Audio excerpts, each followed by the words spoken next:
Hello friends, welcome to my YouTube channel learning academy. आज का हमारा टॉपिक है ट्रांजिटिव एंड इनट्रांजिटिव वर्ब्स। ये दोनों मेन वर्ब के दो प्रकार हैं।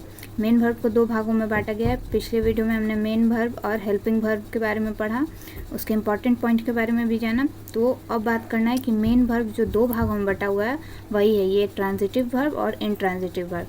तो इन दोनों के बारे में आज की वीडियो में हम पढ़ेंगे। चलिए वीडियो को शुरू करते हैं। तो जैसा कि हमने आपको बताया, मेन वर्ब दो भागों में बांटा हुआ है, ट्रांजिटिव वर्ब्स और इनट्रांजिटिव वर्ब्स। इनको हिंदी में कहते हैं, ट्रांजिटिव वर्ब को हिंदी में कहते हैं सकर्मक क्रिया, सकर्मक क्रिया, और इनट्रांजिटिव वर्ब को कहते हैं अकर्मक क्रिया।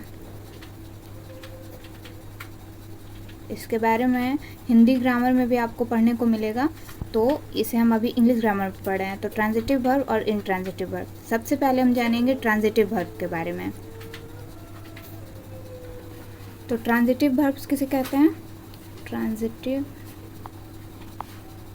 वर्ब, तो इसका जो डेफिनेशन है वो है कि the verb used with an object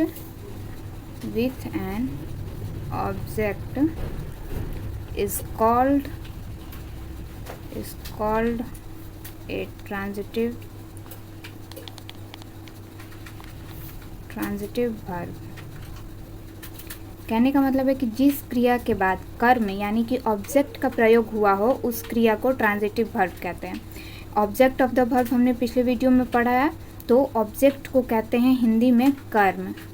तो जिस क्रिया के बाद कर्म का प्रयोग हुआ हो यानी ऑब्जेक्ट का प्रयोग हुआ हो उस क्रिया को ट्रांजिटिव वर्ब कहेंगे। अब इसे एग्जांपल के थ्रू समझिए।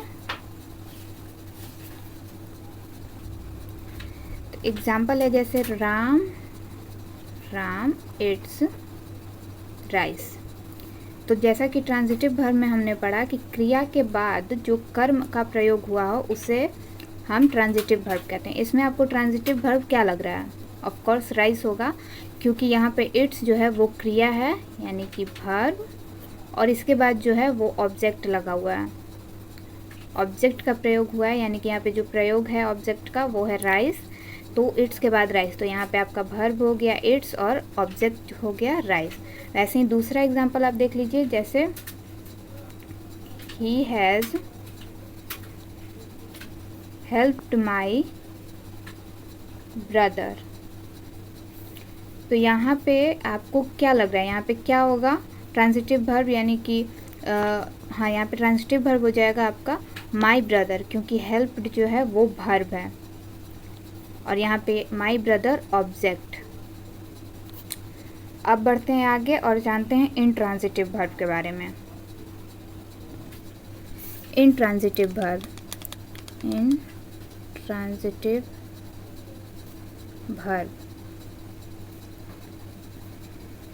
तो बिल्कुल वो ट्रांजिटिव वर्ब का उल्टा है, यानी कि ये बिल्कुल उसके विपरीत है। The verb used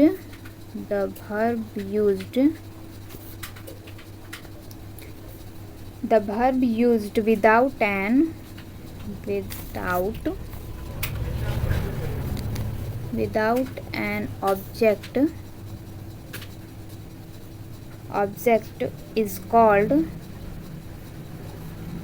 an intransitive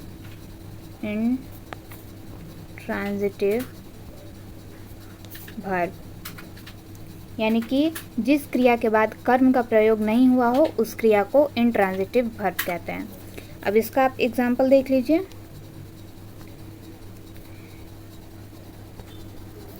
जैसे आप एग्जांपल देख लीजिए, आई ईट, मैंने खाया। तो यहाँ पे आई ईट के बाद आप देखिए कि यहाँ पे कोई ऑब्जेक्ट नहीं है, क्या खाया, यहाँ पे कोई आपको ऑब्जेक्ट नहीं दिख रहा है, सिर्फ यहाँ पे जो है वो वर्ब है। तो यहाँ पे इस चीज़ को हम इट जो है ये इनट्रांजिटिव वर्ब हो गया, ट्रांजिटिव वर्ब हो गया। वैसे ही आप दूसरा देख लीजिए, आई स्लिप, इसके बाद भी कोई ऑब्जेक्ट नहीं है, यहाँ पे सिर्फ वर्ब है, तो ये भी इनट्रांजिटिव वर्ब हो गया। अगर आप तीसरा देखना चाहें, he gets up at 5 o'clock, 5 o'clock। तो यहाँ पे गेट्स अप, यहाँ पे गेट्स अप जो है वो वर्ब है, लेकिन इसके बाद कोई ऑब्जेक्ट नहीं है, ये टाइमिंग है। गेट्स अप के बाद कोई ऑब्जेक्ट नहीं है। ऑब्जेक्ट किसको कहते हैं? कर्म को। तो यहाँ पे कोई कर्म नहीं है, तो इस यहाँ पे गेट्स अप जो है वो इन ट्रांजिटिव वर्ब हो जाएगा, इन ट्रांजिटिव वर्ब हो जाएगा। तो हमने ट्रांजिटिव वर्ब और इन ट्रांजिटिव वर्ब के बारे में जान लिया। अब इन दोनों के बारे में कुछ स्पेशल नोट्स भी हैं, सम स्पेशल नोट्स, यानी इनके बारे में कुछ इम्पॉर्टेंट पॉइंट है, जैसा कि हर वीडियो में हर टॉपिक के बारे में दिया होता है, तो वही हम आपको बता देते हैं। सबसे पहला जो इम्पोर्टेंट पॉइंट है इंट्रांजिटिव वर्ब और ट्रांजिटिव वर्ब दोनों के बारे में, कि इनमें कुछ ऐसे वर्ब्स हैं जिनके बाद ऑब्जेक्ट कभी नहीं आते हैं और वे हमेशा इंट्रांजिटिव वर्ब के रूप में प्रयुक्त होते हैं, जैसे गो, कम, सिट, स्लीप, डाई एक्सेट्रा। कहने का मतलब है कि कुछ ऐसी क्रिया भी होते हैं जिनके बाद कर्म कभी नहीं आता, यानी ऑब्जेक्ट कभी नहीं आता है, और वो हमेशा इंट्रांजिटिव वर्ब के रूप में ही रहता है, जिसमें कि है गो, कम, सिट, स्लीप, डाई एक्सेट्रा। ये सब इंग्लिश ग्रामर में बहुत छोटी छोटी चीज़ें हैं जिसके द्वारा आप स्पोकन इंग्लिश को पढ़ने में भी और समझने में भी आपको बहुत आसानी होगी। तो इन सब चीज़ों पे आपको थोड़ा कंसंट्रेट करना पड़ेगा। दूसरा है अधिकांश वर्ब का प्रयोग दोनों ही प्रकार से हो सकता है। कहने का मतलब है कि जब वर्ब के बाद, जैसा कि हमने पढ़ा, जब वर्ब के बाद ऑब्जेक्ट रहेगा, ऑब्जेक्ट रहता है, तब ये ट्रांजिटिव वर्ब कहलाते हैं, ट्रांजिटिव वर्ब कहलाते हैं। और जब नहीं रहता है तब इंट्रांजिटिव। जब नहीं रहता है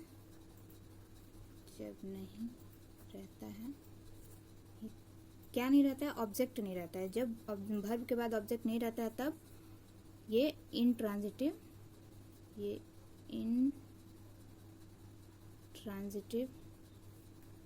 वर्ब कहलाते हैं। तो दूसरा जो पॉइंट है, मतलब कहने का अर्थ ये है कि वर्ब्स का प्रयोग अधिकांश कुछ ऐसे वर्ब्स होते हैं जिनका प्रयोग दोनों ही प्रकार से हो सकता है, इंट्रांजिटिव में भी और ट्रांजिटिव में भी। अब यहाँ पे आपको 3 वर्ड दिख रहे हैं, इट, बीट और रीड।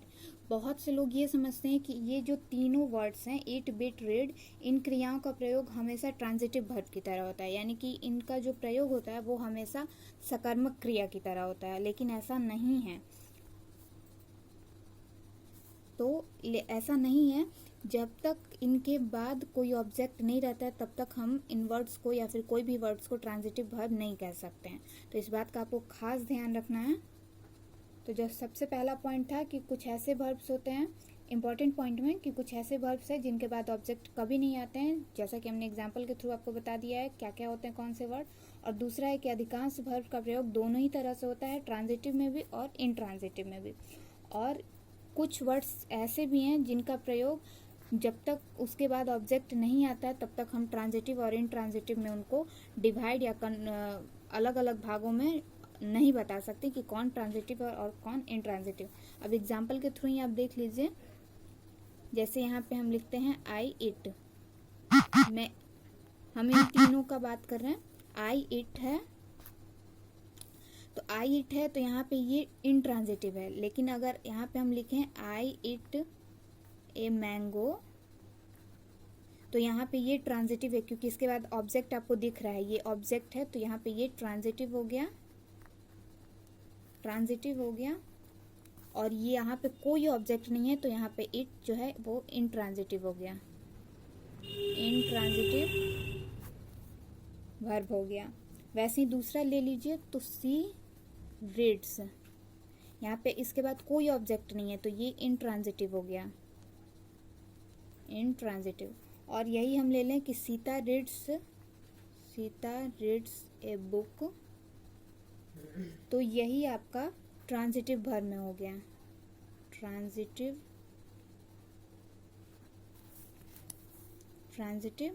वर्ब हो गया। तो जब तक वर्ड्स के बाद ऑब्जेक्ट नहीं आएगा, आप नहीं समझ पाएंगे कि ये इंट्रांजिटिव है कि ट्रांजिटिव। तो ऑब्जेक्ट रहेगा तभी आप समझिए कि ये ट्रांजिटिव है, और नहीं रहा तो ये इंट्रांजिटिव है। उम्मीद है आपको ट्रांजिटिव और इंट्रांजिटिव वर्ब के बारे में समझ में आया होगा। तो वर्ब के अंतर्गत जितने भी टॉपिक इंक्लूड हैं इसमें, वो सारे आज हमने क्लियर कर लिए। और वर्ब जो पार्ट्स ऑफ स्पीच का चौथा जो पार्ट है पार्ट्स ऑफ स्पीच में, ये चौथे नंबर पे आता है। तो आज हमने वर्ब को भी क्लियर कर लिया। इसके पहले होता है एडजेक्टिव, जिस पे हमने अभी वीडियो नहीं बनाया, तो वो भी हम बहुत जल्दी बना के आपको अपलोड कर देंगे, तो आप वो एडजेक्टिव भी देख लीजिएगा।